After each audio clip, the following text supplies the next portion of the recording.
What up, everybody? All right, check it out. So, I decided to drop down, do a little live broadcast real quick, just to kind of put some insight on what dropped down, do a little live broadcast on what this real Pan-Africanism is, as we have a lot of organizations out there who represent the red, black, and green.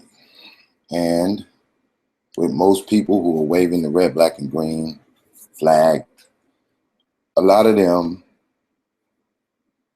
seem to have like a comedic perspective in spirituality. And so they attach it to the red, black, and green.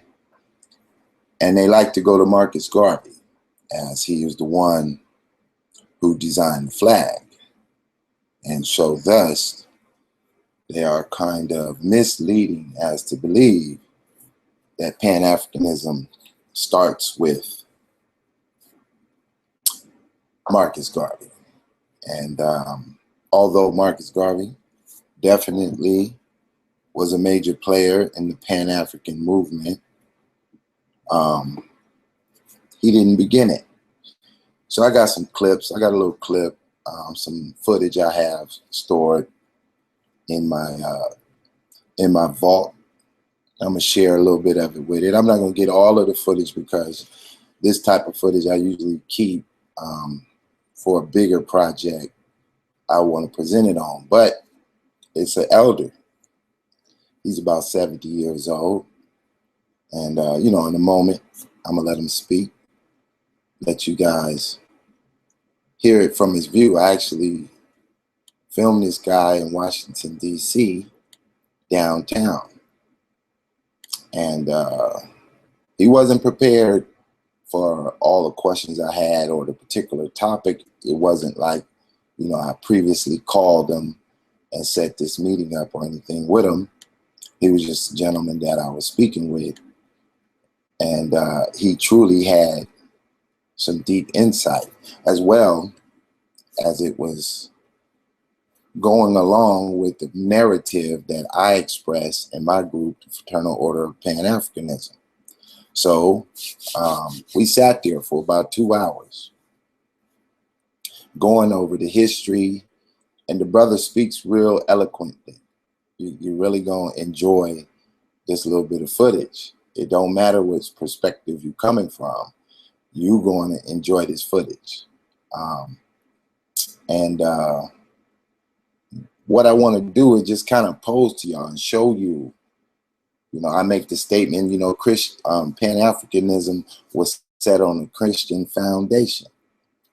And people get upset at that because you have people who believe that the Bible was a book that enslaved us and entrapped us. And, though I think some people can make a case for that, but that doesn't necessarily make it true. But the fact remains that in this Pan-Africanism, and you can definitely go to sleep, Lee Kings. That's what's up. Appreciate you joining. It's early in the morning for me, so, I'm just getting started. But I'm going to turn up for you in 1 second. I'm just letting somebody that I'm waiting on join the room. And I'm going to commence in about 1 minute. So get you a cup of coffee, bro, and get ready because I'm going to hit you with this one. So since Lee King is falling asleep, let's get into it. Let me share my screen. Share my screen with you. Y'all should be able to see that. And let's hear from the elder. My parents.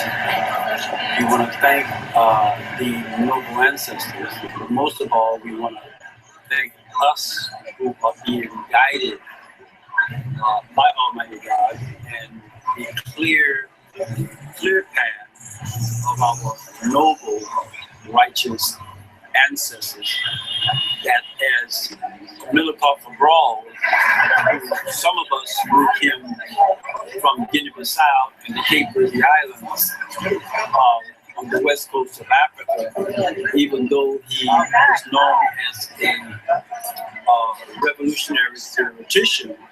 What's most important is that he went from one level of development to another.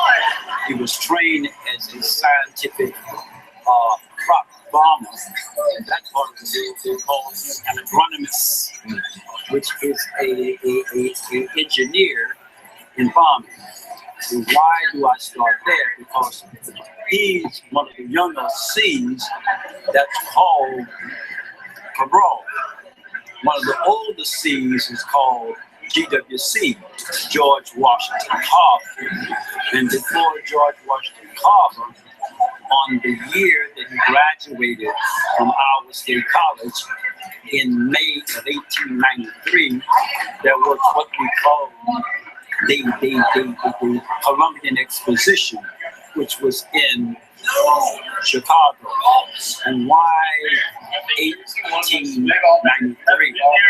Because what happened at that conference, that's a business conference, and one may not know, but it was held at the African Methodist Episcopal Church in early January. So I tend to take a portion of my lead in the latter part of the 19th century from the 12th bishop of the AME Church, the inimitable, the sagacious, the profound South Carolinian Henry McNeil Turner. Why Henry McNeil Turner? Just as you, Brother Simon, was mentioning to me about Martin Robertson Delaney, there are always those who clear the underbrush for us. And so just as we have a Martin Robertson Delaney, we don't have to lay it all out, but we can know that he happened to be a pan-African nationalist par excellence. No, not a philosopher, because his background was in medicine. His background being in ethnobotany. As a matter of fact, when he left this particular country and went into the West African area to negotiate some land with the Nigerians. Why do we mention that? Because it kicks us all the way rolling to our brother who built his own ships. We're talking about Paul Cuffe, C-U-F-F-E, almost K-O-F-I. And so that move on his part was not only just taking people on trips with his ships, but doing commerce, and then jetsoning all the way back to a forerunner of some of these people of the 20th century, was the Honorable Booker Pharaoh Washington, who at the 1895 International Cotton Exposition World Conference in Atlanta in Empire Park. Now, Booker T was just there for a day. The conference lasted from September the 18th, 1895 to December the 31st, 1895. And so it was positioned that the Pan-African nationalists are those who are African nationalists, those who are spiritual nationalists by various spiritual systems, and whatever spiritual system you're using, whatever economic system you're using, that economic system has to benefit you in terms of your land, your language, your culture, your identity, your purpose, and your direction, and your spiritual system, meaning that your spiritual system ought to deify you and yours, and especially the divine, who have given you the energy, but most important, it ought to build you up to be able to accept your own and be yourself.